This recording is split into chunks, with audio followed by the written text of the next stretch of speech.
네, 여러분 안녕하세요. 퍼스널 브랜딩 글쓰기 유튜브 채널을 운영하고 있는 저는 스몰 스텝의 저자 박요철입니다. 오늘 43일차 방송 시작하도록 하겠습니다. 오늘은 사실 이 글쓰기 관련해서 유명한 책들이 몇 권 있는데 그중 가장 유명한 책 중에 하나가 아닌가 싶습니다. 사실 오늘 내용이 아주 새롭진 않은데 적어도 이런 이런 글쓰기 관련된 책 중에서 가장 유명한 책 중에 하나가 바로 오늘 함께 살펴볼 김정선 작가님이 쓰신 내 문장이 그렇게 이상한가요? 라는 책입니다. 벌써 이 책이 나온 지도 2016년이니까 꽤 오랜 시간이 지났네요. 예, 유유 출판사에서 나왔고요. 우리가 지금까지 글쓰기 관련된 공부를 하면서 수없이 많은 책들을 보아왔는데, 아마 그 결정판이 아닐까 싶습니다. 그래서 뭐 아주 새로운 내용은 아니지만, 또 그래도 가장 사람들에게 많이 사랑을 받았던 책들을 오늘 소개하게 되겠는데요. 자, 바로 본론으로 들어가 보도록 하겠습니다. 자, 일단 이 책은 굉장히 그러니까 윤문이 아니라 약간 교정 교열을 전문적으로 하셨던 작가님이시기 때문에 오랜 세월 동안 우리 글의 문장을 다듬으면서 한글로 된 문장을 다듬으면서 발견하게 된, 예, 사실 사람들이 가장 많이 실수하고 있는 그런 부분들을 정확하게 짚어내신 책이라고 생각이 듭니다. 그래서 그런 것들을 적의를 보이는 것들이라고 압축해서 이 책에서 얘기하고 있습니다. 즉, 적의 것들, 이런 뭐라고 해야 되나? 이거 조사라고 해야 되나요?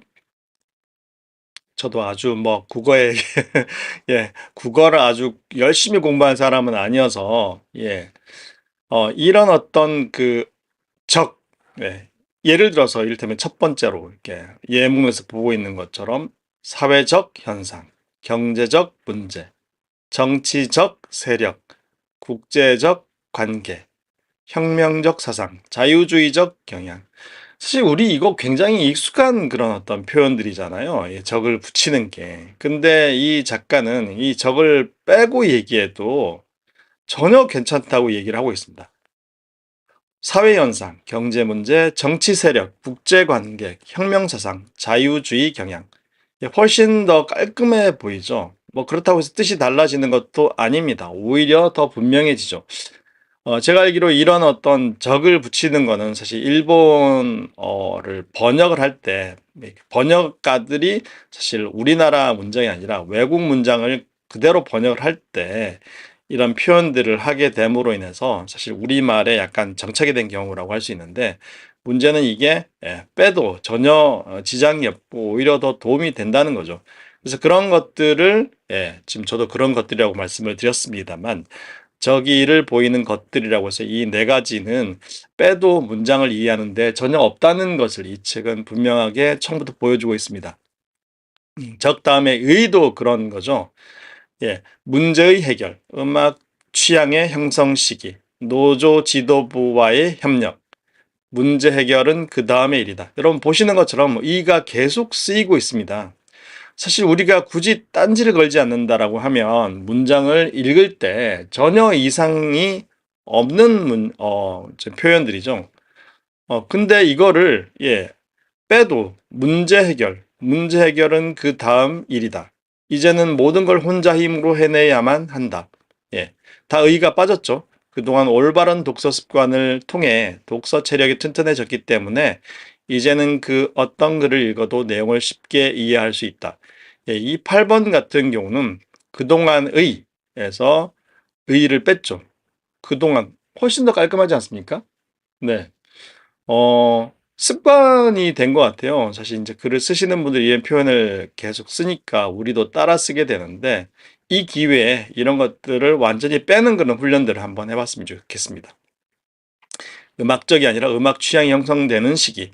노조 지도부와의 협력하는 일이 아니라 노조 지도부와 협력하는 일. 부모와 화해하는 일이 우선이다. 그리고 선수들은 소속팀에서 보이는 활약 여부에 따라 올스타에 뽑힐 수 있다. 예, 이 문장이 어떻게 처음엔 어땠는지 한번 볼까요? 예. 부모와의 화해가 우선이다. 순서 선수들은 소속 팀에서의 활약 여부에 따라 올스타에 뽑을 수 있다. 사실 이렇게 비교해 보지 않으면 너무 감쪽 같아 가지고 죄송합니다. 이렇게 감쪽 같아 가지고 사람들이 그냥 습관적으로 씁니다. 예. 근데 이런 것들이 죄다 불필요한 사족 같은 표현이라는 것들을 우리가 확인할 수 있습니다. 그래서 적이나 의를 반복해서 쓰는 이유는 습관이 들어서거나 아니면 다른 표현을 쓰는 것이 귀찮아서이리라 라고 작가는 얘기하고 있습니다. 예, 그리고 중독이다. 습관적으로 편한 길을 선택하는 것이다 라고 하고 있는데, 예. 앞서 말씀드렸던 것처럼 이런 어떤 표현을 붙인다고 해서 문장이 전혀 이상하게 이상해 보이는 것은 아니지만 우리가 좀 더 글을 잘 쓰기 위해서 이런 디테일한 불필요한 것들을 덜어내는 사실 글을 쓴다라고 하는 것들이 결국은 불필요한 그런 것들을 윤문하는 과정들, 교정 교육하는 과정들이 대부분 이렇게 불필요한 것들을 빼는 거거든요. 그래서 저는 글쓰기가 조각과 굉장히 닮아 있다. 예. 조각이 정말 좋은 조각품이 되려면 진짜 불필요한 모든 것들을 덜어내는 과정들이 되는 거잖아요. 그래서 글쓰기를 조각처럼 한번 정교한 글쓰기를 하는 분들에게는 굉장히 도움이 될 거라고 생각합니다. 그리고 저기를 보이는 것들을 했으니까 것들. 예, 여러분 보십시오.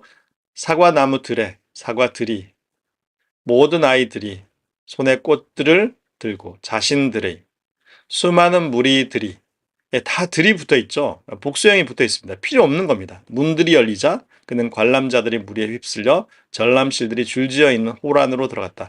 한 문장에서만 벌써 들이 3번을 쓰이는 문장이 나오는데 예, 한글 문장을 이렇게 쓰는 경우는 드물다. 전미사, 들을 남발하는 문장은 대부분 번역 문장이다.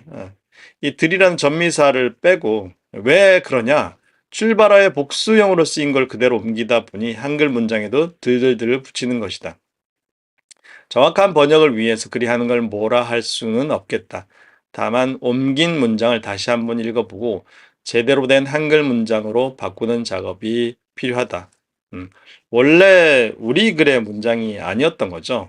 전미사들은 결국 번역을 하면서 정확한 번역을 하기 위해서 붙인 표현이라고 할 수 있는데 이런 것들을 죄다 빼도 글을 읽는데 전혀 지장이 없이 오히려 더 선명한 문장이 됩니다.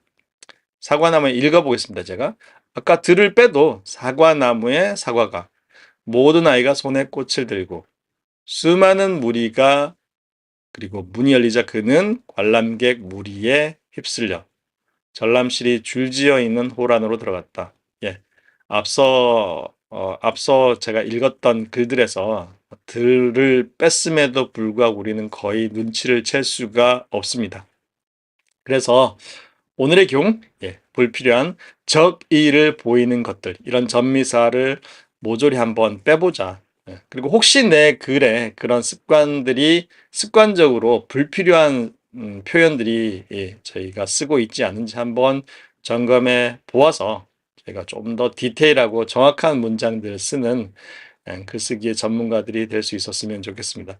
오늘 내용은 짧지만 그리고 또 오늘 처음 말씀드리는 내용은 아닌 것 같지만 그럼에도 불구하고 다시 한번 깔끔한 문장을 쓰기 위한 이런 어떤 노력에 한번 한 발 더 다가갈 수 있는 그런 기회가 될 수 있었으면 좋겠습니다.